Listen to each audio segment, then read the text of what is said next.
Halo, selamat malam. Saya, sebagai perwakilan dari kelompok saya, akan menjelaskan tentang KAS dan Giro BI, yang mana saya merupakan anggota dari kelompok, yaitu Wiwin Aryani, Eri Oktavianingsih, Novita Gwijangge, Bayu Erlangga, Oktaviani Puput, Aulia Pradasinangling, Dia Safarini, saya sendiri yaitu Tika Uswatun Cahsanah, dan Sela Bekti Lestari. Dengan kampus yaitu Sekolah Tinggi Ilmu Ekonomi AMA Salatiga atau Setiama Salatiga. Dengan dosen pembimbing Dwi Pristianto Purbonugroho, Sarjana Ekonomi Master Magister.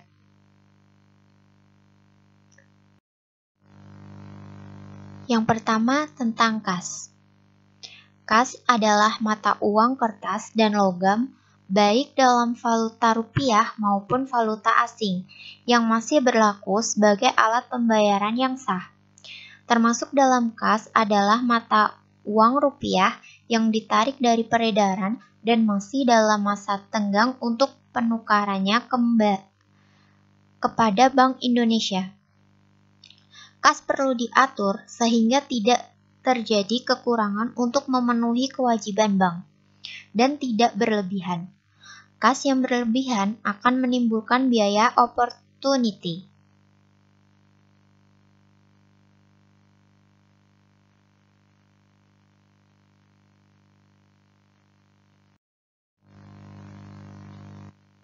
Agar bank bisa mengendalikan KAS, maka perlu adanya informasi mengenai posisi atau saldo KAS. Perubahan posisi saldo KAS di bank umumnya disebabkan oleh yang pertama, penyetoran dan penarikan tunai oleh nasabah. Nasabah bisa melakukan penyetoran, pengambilan tabungan, penguangan cek, penerimaan permohonan kiriman uang, penerimaan kiriman uang, penerimaan pembukaan deposito, dan sebagainya. Yang kedua, penyetoran atau penarikan dari rekening bank yang bersangkutan di Bank Indonesia. Yang ketiga, penggunaan untuk transaksi interbank, misalnya untuk dana kas kecil, pembayaran, biaya operasional, biaya gaji, dan sebagainya. Akuntansi KAS akan berkaitan dengan transaksi tersebut. Pencatatannya sebesar yang diterima atau yang dibayarkan. KAS suatu bank tidak boleh bersaldo kredit sebab akan mengganggu likuiditas. Khusus untuk rekening KAS sering menampung pengiriman uang secara fisik atau remise dari suatu bank ke bank lain atau dari suatu cabang ke cabang yang lain.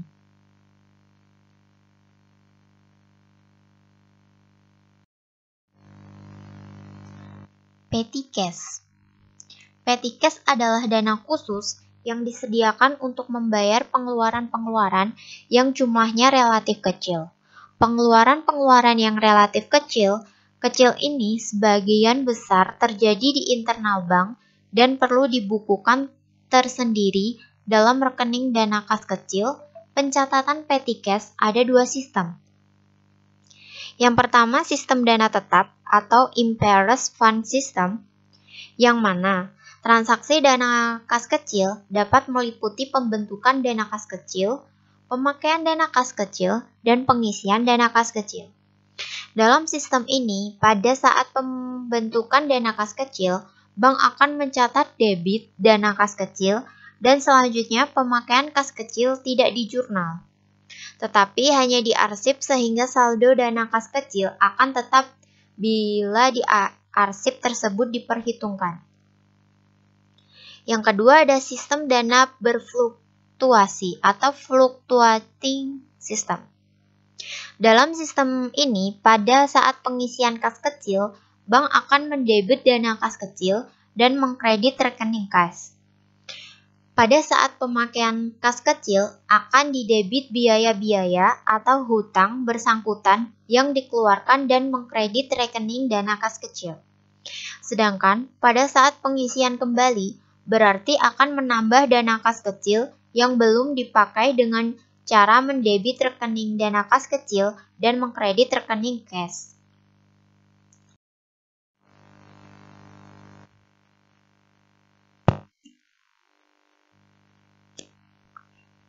Dengan transaksi clearing atau nota debit atau nota kredit, pemindah bukuan, pengambilan dan penyetoran uang tunai ke Bank Indonesia oleh bank komersial. Pelaporan giro wajib minimum atau reserve requirement. Posisi kas dan giro Bank Indonesia harus dilaporkan ke Bank Indonesia setiap akhir pekan yang ditunjukkan dengan rasio giro wajib minimum. Untuk menentukan reserve requirement, sebenarnya ada dua cara, yaitu Locked Reserve Requirement atau LRR dan Contemporaneous Reserve Requirement atau CRR.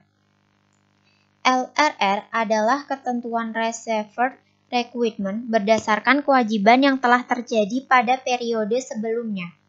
Sedangkan CRR adalah ketentuan reserve requirement yang dihitung berdasarkan keadaan kewajiban sesaat pada periode waktu yang sama. Ketentuan reserve requirement atau giro wajib minimum di Indonesia menganut Legend Legged Reserve Requirement. Rasio GWM untuk valuta rupiah minimum 5% dan untuk valuta asing minimum 3%. Formula untuk menentukannya adalah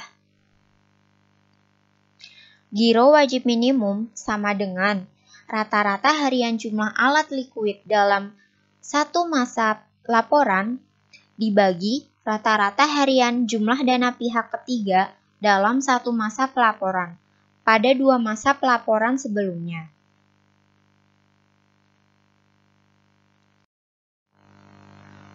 Komponen-komponen yang diperhitungkan dalam penentuan giro wajib minimum rupiah adalah komponen alat likuid, yaitu yang pertama adalah kas yang terdiri dari uang kertas, uang logam, dan komemoratif yang dikeluarkan oleh Bank Indonesia menurut nilai nominal. Yang kedua ada giro Bank Indonesia, yaitu saldo rekening giro milik bank yang bersangkutan yang berada di Bank Indonesia. Rekening ini tidak boleh dikurangi dengan pinjaman dari Bank Indonesia dan tidak boleh ditambah dengan fasilitas pinjaman dari Bank Indonesia yang belum digunakan tapi sudah disetujui atau dalam komitmen, misalnya kredit likuiditas Bank Indonesia atau KLBI. Komponen dana pihak ketiga. Yang pertama ada giro nasabah, yaitu simpanan masyarakat yang penarikannya dapat dilakukan setiap saat dengan menggunakan cek, biliet giro, atau surat perintah pemindah bukuan yang lain. Yang kedua ada tabungan, yaitu simpanan masyarakat yang penarikannya dapat dilakukan menurut syarat-syarat tertentu yang disepakati tetapi tidak dapat ditarik dengan menggunakan cek atau biliet giro. Yang ketiga ada deposito berjangka. Dalam pos ini termasuk deposito berjangka, deposito asuransi, deposito on-call dalam rupiah yang penarikannya dapat dilakukan dalam jangka waktu tertentu sesuai dengan perjanjian yang disepakati tabungan, yaitu simpanan masyarakat yang penarikannya dapat dilakukan menurut syarat-syarat tertentu yang disepakati tetapi tidak dapat ditarik dengan menggunakan cek atau biliet giro. Yang keempat ada sertifikat deposito, yaitu simpanan berjangka yang penarikannya dapat dilakukan dalam jangka waktu tertentu sesuai dengan yang diperjanjikan tetapi dapat diperjualbelikan. Yang kelima ada kewajiban jangka pendek lainnya, yaitu semua kewajiban bank selain yang disebutkan di atas yang sampai dengan 24 bulan dapat ditagih oleh pemiliknya dan harus segera dibayarkan. Komponen-komponen yang diperhitungkan dalam penentuan giro wajib minimum dalam valuta asing. Yang pertama adalah komponen alat likuid, yang termasuk di dalamnya yaitu kas, yaitu meliputi uang kertas dalam kas, sedangkan uang logam asing, wesel-wesel, cek-cek, dan travelers cekui tidak dimasukkan dalam komponen ini. Yang kedua, Giro Bank Indonesia, yaitu seluruh saldo simpanan dalam USD milik bank yang bersangkutan yang berada di BI dan dapat ditarik setiap saat. Yang kedua, ada komponen dana pihak ketiga.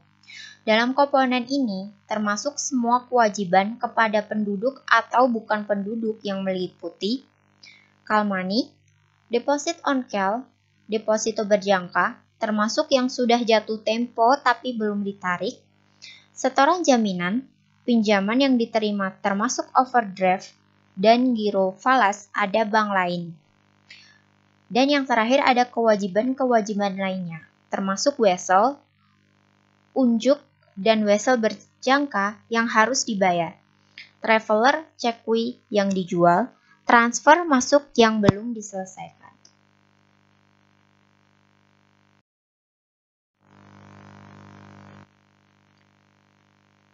Tata cara pemeliharaan dan perhitungan giro wajib minimum. Presentase GWM bank dalam rupiah atau valuta asing tersebut didasarkan pada DPK bank sebagai berikut. Yang pertama, GWM harian.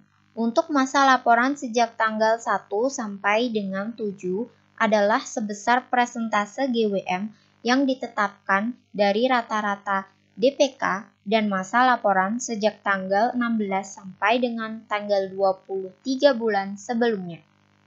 Yang kedua ada GWM harian. Untuk masa laporan sejak tanggal 8 sampai dengan tanggal 15 adalah presentase GWM yang ditetapkan dari rata-rata DPK dalam masa laporan sejak tanggal 24 sampai dengan akhir bulan sebelumnya. GWM harian untuk masa laporan sejak tanggal 16 sampai dengan tanggal 23 adalah sebesar presentase GWM yang ditetapkan dari rata-rata DPK dalam masa laporan sejak tanggal 1 sampai dengan tanggal 7 bulan yang sama. Yang keempat ada GWM harian untuk masa laporan sejak tanggal 24 sampai dengan tanggal akhir bulan adalah sebesar presentase. GWM yang kelima ada GWM yang ditetapkan dari rata-rata DPK dalam masa laporan sejak tanggal 8 sampai dengan tanggal 15 bulan yang sama. Sesuai dengan ketentuan BI tentang laporan berkala bank umum. Sedangkan informasi saldo rekening giro bank pada BI diperoleh dari sistem akunting BI. Hal ini berlaku untuk GWM dalam rupiah dan GWM dalam valuta asing. Jumlah DPK yang dimaksud dalam perhitungan ini adalah terdiri dari jumlah DPK dalam rupiah pada seluruh kantor bank di Indonesia dan jumlah DPK dalam valuta asing pada seluruh kantor bank di Indonesia.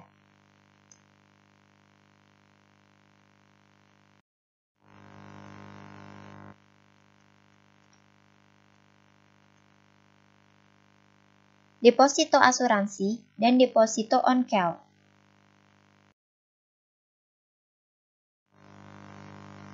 Lanjutannya adalah yang ketiga adalah tabungan.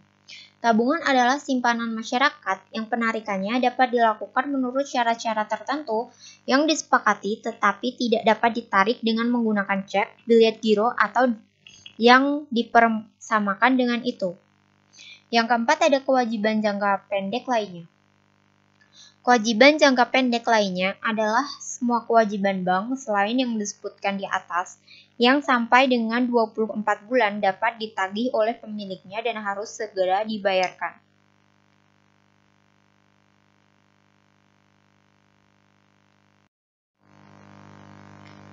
Sedangkan DPK dalam valuta asing meliputi kewajiban dalam valuta asing kepada pihak ketiga, termasuk bank di Indonesia, baik kepada penduduk maupun bukan penduduk yang terdiri dari giro, simpanan berjangka, dan kewajiban-kewajiban lainnya.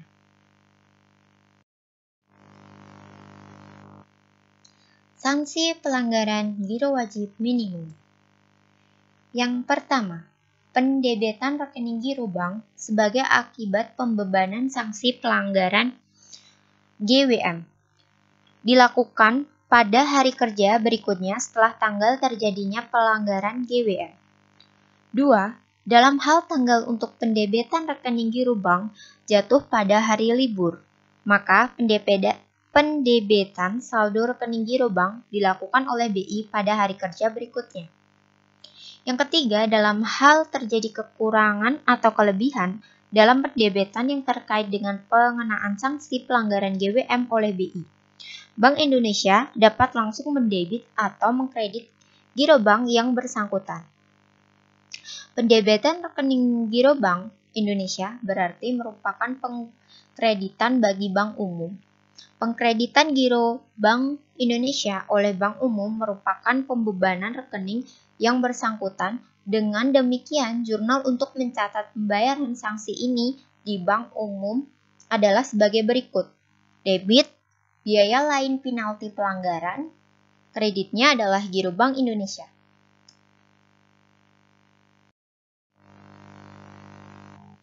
Pelanggaran GWM bisa terjadi baik pada kondisi saldo giro BI positif atau bersaldo debit maupun bersaldo kredit atau negatif bagi bank umum. Bank dinyatakan melanggar GWM bila saldo harian rekening bank BI lebih kecil dari saldo harian rekening giro bank yang wajib dipelihara untuk pemenuhan GWM. Dalam hal terjadi pelanggaran dalam rupiah dan rekening giro rupiah, bank dimaksud bersaldo positif, maka bank dikenakan sanksi.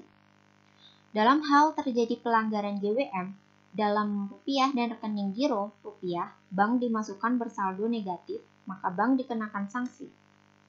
Sedangkan dalam hal terjadi pelanggaran GWM dalam valuta asing, maka bank dikenakan sanksi kewajiban membayar yang dihitung dari selisih antara saldo harian rekening giro falas bank pada Bank Indonesia yang wajib dipelihara dengan saldo harian rekening giro falas bank yang dicatat pada sistem akuntansi Bank Indonesia. Sanksi kewajiban membayar ini dibayarkan dalam valuta rupiah dengan menggunakan kurs transaksi Bank Indonesia pada hari terjadinya pelanggaran. Sekian penjelasan dari kami. Mohon maaf bila ada kekurangannya. Terima kasih dan sampai jumpa.